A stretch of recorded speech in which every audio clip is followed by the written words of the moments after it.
پیش ہے ہندی زبان میں اپڈیٹ۔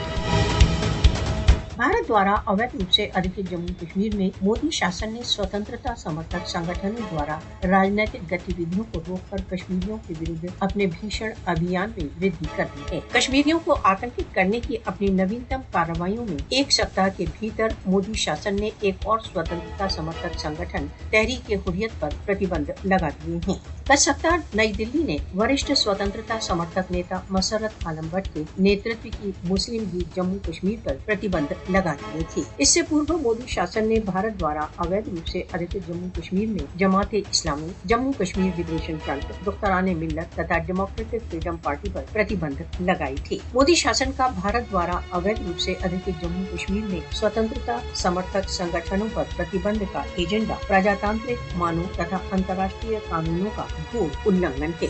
पाकिस्तान ने कहा है कि भारत द्वारा अवैध रूप से अधिकृत जम्मू कश्मीर में स्वतंत्रता समर्थक दलों पर प्रतिबंध कश्मीरियों को दमित करने के भारत के अभियान का एक भाग है। पाकिस्तान ने कहा है कि भारत को भारत द्वारा अवैध रूप से अधिकृत जम्मू कश्मीर में राजनीतिक दलों पर अवैध रूप से लगाए गए प्रतिबंधों को समाप्त करना चाहिए तथा कश्मीरियों के स्वतंत्रता के मूल अधिकारों का सम्मान करना चाहिए। भारत द्वारा अवैध रूप से अधिकृत जम्मू कश्मीर में स्वतंत्रता समर्थक संगठनों पर प्रतिबंध इस बात का प्रमाण है कि मोदी शासन कश्मीरियों को दमित करने में विफल रहा है। मोदी शासन भारत द्वारा अवैध रूप से अधिकृत जम्मू कश्मीर में कश्मीरियों की भावनाओं का प्रतिनिधित्व करने वाले दलों पर प्रतिबंध लगाकर कश्मीरियों के मन व मस्तिष्क को नहीं जीत सकता। समय आ गया है कि विश्व भारत द्वारा अवैध रूप से अधिकृत जम्मू कश्मीर में राष्ट्र संघ के प्रस्तावों के अनुसार कश्मीर विवाद के समाधान के लिए प्रयत्नरत कश्मीरी संगठनों पर भारत द्वारा प्रतिबंधों को बंद करने के लिए हस्तक्षेप करे।